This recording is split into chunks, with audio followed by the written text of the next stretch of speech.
Howdy everyone, it's me once again, the one and only Killer Rodan. And today I'm going to be reviewing another Kung Fu feature because I like this genre. And I feel like I don't talk about martial arts that often really, like hardly at all. I mean, I talk about martial arts quite often. I just feel like, I've made lots of martial art related videos, most of which are reviews, of course. Um, but yeah, I feel like I don't do it enough, really, to be honest with you. So, yeah, I'll review more of them as soon as I can, of course. So, for this video, I want to be talking about this one. Okay, let me ask. I'm pretty sure a lot of people are familiar with that Bruce Lee film, The Big Boss, right? Yeah, they actually made a sequel. Why? I guess because.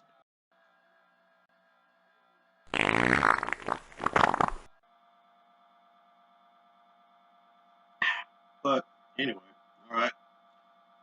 The Big Boss 2. Oh, Big Boss 2, whatever. Big Boss 2 is a movie I've been meaning to talk about anyway because it's on my to-do list. I guess you can call it a notebook, I guess, but I'm calling my to-do list because I have a lot of movies, a lot of stuff to review. Okay,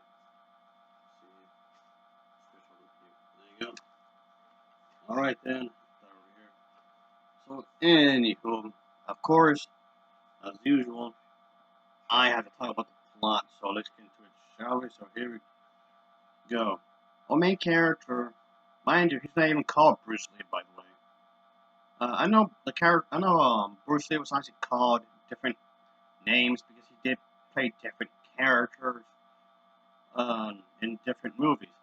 The main character in this movie, anyway, moving on. Our main character here, he's definitely tasked with this thing.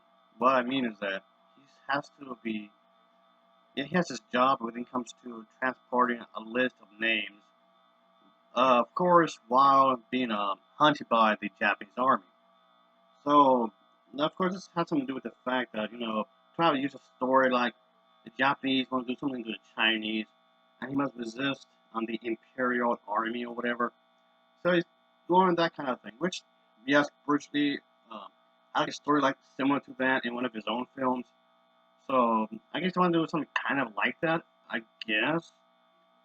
So in that case, why couldn't they just make a sequel to that one instead, and just have like Bruce Lee's character has a son or something? I don't know, makes no sense, but whatever. But yeah, that's gonna be the whole idea of what's going on here, of course. And you basically use this as a way to have a basis for lots of fighting, which of course this has obviously. So our main character is supposed to be like this Chinese resistance kind of a character who pretty much put himself against the Imperial Japanese army, who's like the people who are basically trying to control and discriminate against the Chinese or whatever, and pretty use as a story. I mean, I guess the movie's trying to have some sort of conflict throughout the entire thing, I guess you can say, which is fine, because you have to have some sort of conflict. I mean, of course, not every Japanese is like this, obviously. But, um, but yeah, it's just to make a remark at this kind of thing, how they were discriminated against by them, the Imperial Army, anyway. And yeah, using that as a base of a story, and yeah, it's gonna be plenty of action and whatnot, lots of fighting, of course. Well, it's a martial arts film, so of course you're gonna see that, obviously. So, and but yeah, trying to have some. I guess the movie's trying to have like a reason for this kind of thing to happen, of course. And but yeah, it's trying to trying to give you some sort of good excuse, I guess you can say, for this kind of thing to do. As this individual, pretty much has to defeat the bad people, I guess you can say. And yeah, of course, at the end of the movie, you're gonna have a big boss fight. Like practically in every of these movies.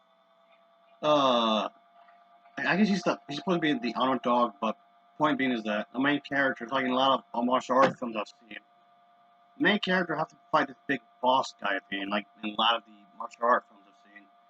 And yeah, plenty of fighting going on. This to build this one big moment where I will make it alive and whatnot. So yeah, it's in some ways the way I look at it. It's an underdog story. It's an underdog story. That's how I look at it. But by the way, folks, I'm reviewing the American dub version. So of course the dub isn't actually particularly great, really. So just I'm reviewing the dub version, just so you know. Yeah, the dub version, the voice acting is pretty cringe, but if you don't let that bother you too much, I guess you could enjoy this film to some extent. I guess you can say. So there's that. But like I said, I've been wanting to review more Kung Fu features anyway. Regardless of which version I'm talking about, I guess.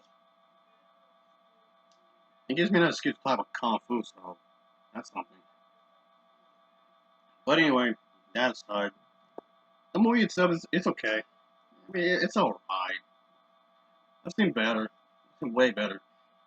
So I just thought it was rather strange. It was really odd. We wanted to make a sequel to something that was never intended to have a sequel. Okay, whatever, I guess. So yeah, and but yeah. I mean, do you really need to see the first one to watch this one? No, you can just jump to this one if you want to. Because it does not add to what was already done to the first movie. So you can just skip the first one and watch this one if you want. But whatever. Anyway, yeah, like I said, the movie's okay. It's a pretty okay movie, I suppose. I mean, the best was the fight sequences, of course. They're really nicely choreographed. But the narrative in this version, I mean, it's pretty typical. It's basically a run-up-the-mill kung fu movie, of course. Yeah, it's alright. But anyway, I'll give this one an overall rating of a 5.2 out of 10. It's a 5.2 out of 10 for me. As always, thanks for watching, and take care. Until next time, see ya. Oh yeah. Later.